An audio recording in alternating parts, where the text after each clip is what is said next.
అర్జునుని వేడుకున్న తర్వాత శ్రీ భగవానుడు ఈ విధంగా ఓదారుస్తున్నాడు. మయ్యా ప్రసన్నేన తవార్జునేదం రూపం పరం దర్శితమాత్మయోగాత్ తేజోమయం విశ్వమనంతమాద్యం యన్మే త్వదన్యేన న దృష్టపూర్వం న వేదయజ్ఞాధ్యయనైర్న దానైః న చ క్రియాభిర్న తపోభిరుగ్రైః ఏవం రూపస్యక్య అహం నృలోకే ద్రష్టుం త్వదన్యేన కురు ప్రవీర మా తే వ్యధామా చ విమూఢభావో దృష్ట్వా రూపం ఘోరమీదృంమమేదం వ్యపేతభిః ప్రీతమానాః పునస్త్వం తథైవ మే రూపమిదం ప్రపశ్య ఇత్యర్జునం వాసుదేవస్తథోక్త్వా స్వకం రూపం దర్శయామాస భూయః ఆశ్వాసయామాస చ భీతమేనం భూత్వా పునః సౌమ్య వపుర్మహాత్మా. కృష్ణుడు ఈ విధంగా చెబుతున్నాడు. అర్జున, నీ మీద కరుణతో నా యోగశక్తి ప్రభావం చేత అనంత తేజోభరితమైన విశ్వరూపాన్ని నీకు చూపించాను. ఇంతవరకు నా ఈ విశ్వరూపాన్ని నీవు తప్ప ఇంకెవరూ చూడలేదు. కురువీర, వేదాలు చదివిన, వాదాలు చేసిన, క్రతువులను చేసిన, కర్మలాచరించిన, దానాలు చేసిన, ఘోర తపస్సులే చేసిన నా ఈ రూపాన్ని మాత్రం ఈ లోకంలో నువ్వు తప్ప ఇతరులెవరూ చూడలేకపోయారు. అర్జున, నన్ను దుర్భర రూపంలో చూసి నువ్వు చపలుడవు కావద్దు, దుఃఖితుడవు కావద్దు సుమా. స్వస్థుడవై ఉండు. నీకు భయం కలిగించనిది, ప్రేమ కలిగించేది అయిన నా పూర్వ స్వరూపంతోనే నీకు కనిపిస్తాను.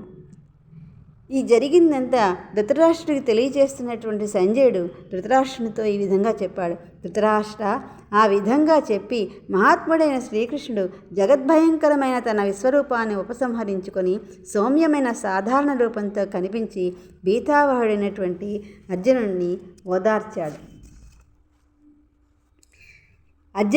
కృష్ణుడితో ఈ విధంగా అంటున్నాడు. దృష్ట్వేదం మానుషం రూపం తవ సౌమ్యం జనార్దన ఇదానీమస్మి సంవృత్తః సచేతాః ప్రకృతిం గతః. శ్రీ భగవంతుడు ఈ విధంగా చెప్తున్నాడు. సుదుర్ధర్సమిదం రూపం దృష్టవానసి యన్మమ దేవా అప్యస్య రూపస్య నిత్యం దర్శనకాంక్షిణః నాహం వేదైర్న తపసా న దానేన న చేజ్యయా శక్యం ఏవం విధో ద్రష్టుం దృష్టవానసి మాం యథా భక్త్వా త్వనన్యయా శక్య అహమేవం విధో అర్జున జ్ఞాతుం ద్రష్టుం చ తత్వేన ప్రవేష్టుం చ పరంతప. మత్కర్మ కృన్ మత్పరమో మద్భక్త సంగవర్జితః నిర్వైర సర్వభూతేషు యస్స మామేతి పాండవ.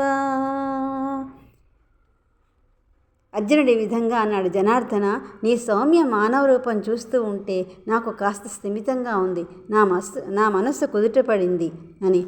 దానికి శ్రీకృష్ణుడు ఈ విధంగా అర్జునుడితో అంటున్నాడు. అర్జున, నీవు చూసిన ఈ విశ్వరూప సందర్శనం అంత తేలికగా ఎవరికీ దొరికేది కాదు. దీనికోసం దేవతలు ఎల్లప్పుడూ పరితపిస్తూ ఉంటారు. నీకు కలిగిన ఈ అపూర్వ అవకాశం వేదాలు చదివినా, దానాలు చేసినా, పూజలు చేసినా, తపస్సు చేసినా కూడా దొరకదు. అర్జున, అనన్యమైన భక్తి ఒక్కటే నన్ను తెలుసుకొని చూసి నాలో ప్రవేశించడానికి సాధనం. కాబట్టి అర్జున, నా కొరకే కర్మలు చేస్తూ నన్నే నమ్మి నాయందే భక్తితో చరిస్తూ ఈ విశ్వమందు నిస్సంగుడైన వాడు మాత్రమే నన్ను పొందగలడు. ఇది శ్రీమద్ భగవద్గీత ఉపనిషత్సు బ్రహ్మ విద్యాయాం యోగశాస్త్రే శ్రీకృష్ణార్జున సంవాదే విశ్వరూప సందర్శన యోగో నామ ఏకోదశాధ్యాయ సంపూర్ణం. ఇది ఉపనిషత్తు బ్రహ్మ విద్య యోగశాస్త్రముగా పేరొందిన శ్రీకృష్ణార్జున సంవాద రూపమైన భగవద్గీతలో విశ్వరూప సందర్శన యోగం అనేటువంటి 11వ అధ్యాయం సమాప్తము. స్వస్తి.